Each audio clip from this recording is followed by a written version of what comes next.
Morning time stories. ఇంటింటికి ఒక కథ రెండో భాగంలో మైనా అత్తగారు అలా మాట్లాడడంతో ఆమె చాలా ఆశ్చర్యంగా చూస్తూ ఉంటుంది. ఆ తర్వాత ఏం జరిగిందో ఇప్పుడు చూద్దాం. మైనా తన మనసులో, ఏంటి ఇదంతా నిజమేనా? నేను నమ్మలేకపోతున్నాను. ఉన్నట్టుండి మా అత్తగారు ఇలా అంటున్నారేంటి? నా భర్తకి నిజం తెలిసిందని నటిస్తున్నారా, లేదంటే నిజంగానే మారిపోయారా అని అనుకుంటూ ఉంటుంది. ఇంతలో భర్త శ్రీనయ్య అక్కడికి వస్తాడు. ఏంటి మైనా, దేని గురించి ఆలోచిస్తున్నా? ఏమైంది? ఏం లేదండి, ఈరోజు మీకు భోజనం ఏం చేయమంటారు? అందుకతను, నేను మన స్థలం దగ్గరికి వెళ్తున్నాను. అక్కడ చెట్లన్నీ బాగా పెరిగిపోయాయి, అవన్నీ కొట్టేస్తాను. నువ్వు మధ్యాహ్నం భోజనం తీసుకునిరా. అందుకు తను సరే అని అంటుంది. అతనక్కడి నుంచి వెళ్ళిపోతాడు. ఇక మైనా తన భర్త కోసం వంట సిద్ధం చేస్తూ ఉంటుంది. అత్తగారు కూడా ఆమెకు సహాయం చేస్తూ ఉంటారు. అప్పుడు అత్తగారు తనతో మాట్లాడుతూ, నిన్ను బాగా ఇబ్బంది పెట్టానా అమ్మా? ఏంటత్తయ్యా కొత్తగా మాట్లాడుతున్నారు? ఏమైంది మీకు? మీరు బాగానే ఉన్నారా? నేను బాగానే ఉన్నానమ్మా. నిన్న రాత్రి మీ ఇద్దరూ మాట్లాడుకున్న మాటలు మొత్తం నేను విన్నాను. అప్పుడు అనిపించింది నేను ఎంత పెద్ద తప్పు చేశానా అని. ఇక మీదట మన మధ్య విభేదాలేమీ ఉండవు. అన్ని పనులు కలిసి చేసుకుందాం. అన్నిట్లో నువ్వు నాకు కూతురులాగా తోడుండు, నేను నీకు తల్లిలాగా తోడుంటాను. ఆ మాటలకు మైనా చాలా సంతోషపడుతూ ఆనంద బాష్పాలు పెట్టుకొని అత్తయ్య అంటూ ఏడుస్తుంది. ఆమె తనని ఓదారుస్తుంది. ఆ తర్వాత మైనా, అత్తయ్య, ఈ శుభ సందర్భంలో నేను పాయసం తయారు చేసి పక్కింటి అత్తయ్య గారికి సితారాకి ఇస్తాను. అలాగే అమ్మా, తప్పకుండా. నాకు కూడా ఇవ్వు. తప్పకుండా చేస్తా అత్తయ్య. వాళ్ళిద్దరూ నవ్వుకుంటారు. ఆ తర్వాత మైనా భోజనంతో పాటు పాయసం కూడా తయారు చేస్తుంది. పక్కింటికెళ్ళి సితార అత్తగారికి సితారాకిస్తుంది. ఏమిటమ్మా, ఏదైనా విశేషం ఉందా? మా అత్తగారు పూర్తిగా మారిపోయి నన్ను చాలా ప్రేమగా చూసుకుంటున్నారు. అందుకే ఇదంతా. రాత్రి మనం మాట్లాడుకోవడం మా అత్తయ్య గారు విన్నారు. మీరేం మాట్లాడుకుంటున్నారు? రాత్రి అసలు ఏం జరిగింది? నాకేం అర్థం కావట్లేదు. అప్పుడు మైనా ఏం చెప్పకుండా నిలబడ్డంతో సితార కోపంగా, ఏమిటి అలా నిలబడిపోయారు? అసలు ఏం జరుగుతుందో నాకు అర్థం కావటం లేదు, చెప్పండి అని కోపంగా పదే పదే అంటుంది.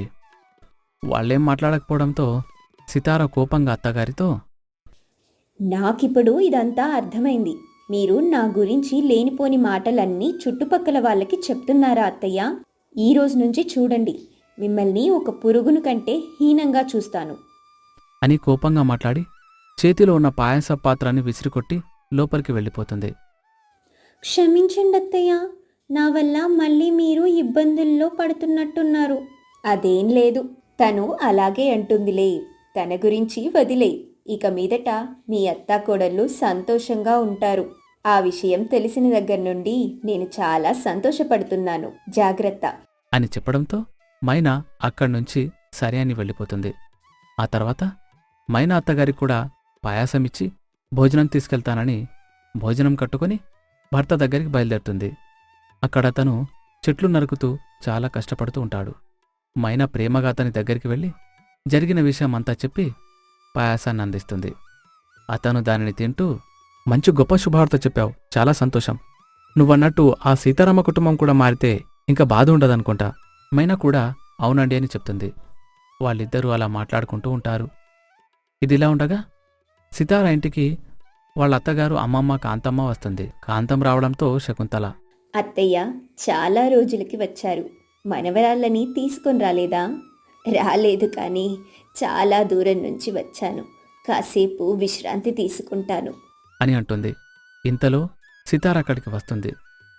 సితార ఆమెను చూసి, వచ్చింది, ఏమీ పని పాట ఉండదు ఈ ముసల్దానికి అని అనుకుంటూ ఉండగా ముసలమ్మ, ఏమే మనవరాలా, బాగున్నావా?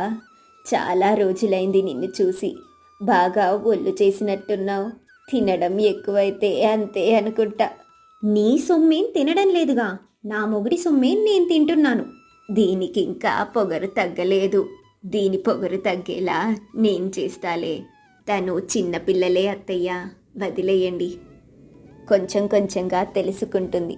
మీరు కొంచెం సేపు విశ్రాంతి తీసుకోండి, నేను భోజనం తయారు చేస్తాను అని అంటుంది. అందుకు ఆమె సరేలే అని లోపలికి వెళ్తుంది. కొంత సమయం తర్వాత అత్తగారు భోజనం తయారు చేసి ముసలమ్మ దగ్గరికి వెళ్తుంది. ఆమెకు భోజనం అందించి తీసుకోండి అత్తయ్య అని అంటుంది. ఎందుకే భోజనం ఇక్కడి దాకా తీసుకొచ్చావు? డైనింగ్ టేబుల్ మీద కూర్చొని తిందాం పద. వదిలేయండి అత్తయ్య, అక్కడ సితారా కూర్చొని తింటుంది కదా, ఎందుకులే. అందుకే నేను ఇక్కడికి తీసుకొచ్చాను. అయితే ఏంటి, మనమంతా మనుషులం కాదా దాని పక్కన కూర్చోడానికి? పద అక్కడికి అంటూ బలవంతం చేస్తుంది. ఆ మాటలకి తను చాలా భయంతోనే అక్కడికి వెళ్తుంది. అక్కడ సితార కూర్చుని భోజనం చేస్తూ ఉంటుంది.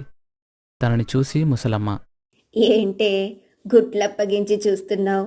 మీ అత్తగారి దగ్గర ఉన్నట్టు నా దగ్గర ఉంటే సరిపోదు అంటూ కోపంగా మాట్లాడుతుంది. ఇక వాళ్ళిద్దరూ కూడా అక్కడ కూర్చుని భోజనం చేస్తారు. సితార ఏం మాట్లాడకుండా భోజనం చేసి అక్కడి నుంచి వెళ్ళిపోతుంది.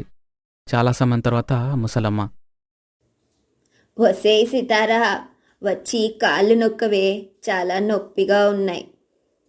ఆ మాట వినగానే సితార కోపంగా, సితార మనసులో, కాళ్ళు విరక్కొడతాను. అసలు ఇది కనుక నాకు అత్తయ్య అయితే నా పని ఎప్పుడో అయిపోయేది. కొంచెం కూడా దీనికి బుద్ధి లేదు. ముసల్ది కదా అని ఊరుకుంటుంటే ఇలా తగలడింది. తను అనుకుంటూ ఉండగా ముసలమ్మ, ఏంటే అక్కడే నిలబడిపోయావు? రా, వచ్చి కాళ్ళు నొక్కు. అందుకు ఆమె వస్తున్నా అంటూ అక్కడికి వెళ్తుంది. దాన్నంతా చూసి అత్తగారు నవ్వుకుంటూ ఉంటారు. ఇక ఆ రోజు నుంచి ప్రతి చిన్న పనికి కూడా ముసలమ్మ సితారని పిలుస్తూ ఉంటుంది. ప్రతి చిన్నదానికి కూడా సితార వస్తూ ముసలమ్మ చెప్పినట్టు చేస్తూ ఉంటుంది. దాన్నంతా చూసి అత్తగారు నవ్వుకుంటూ ఉంటారు. అలా రోజులు గడుస్తూ ఉండగా సితారతో ముసలమ్మ ముగ్గు వేపిస్తూ ఉంటుంది.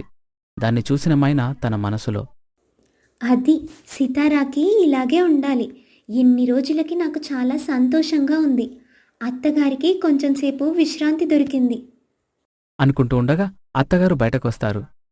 ఎక్కడికి వెళ్తున్నావే? బిందెతో నీళ్లు తీసుకొద్దామని వెళ్తున్నానత్తయ్యా. నువ్వు వెళ్ళడం ఎందుకు? నీ కోడలేం చేస్తుంది? తను తెస్తుందిలే. అన్ని పనులు నేనెందుకు చేస్తాను? నేను మనిషిని, మిషన్ని కాదు. అని కోపంగా అనడంతో నోరు మూసుకొని వెళ్ళవే సితారా చేసేదేమి లేక చచ్చినట్టు వెళ్తుంది. దాన్నంతా చూసుకుని అక్కడున్న ముగ్గురు నవ్వుకుంటారు. చాలా సమయమవుతుంది. కాని సితారా మాత్రం తిరిగి ఇంటికి రాకపోవడంతో ఇంట్లో వాళ్ళందరూ కంగారు పడుతూ ఉంటారు. అసలు సితార ఎందుకు తిరిగి రాలేదు, అసలు సితారకేమైంది అనేది తర్వాయి భాగంలో చూద్దాం.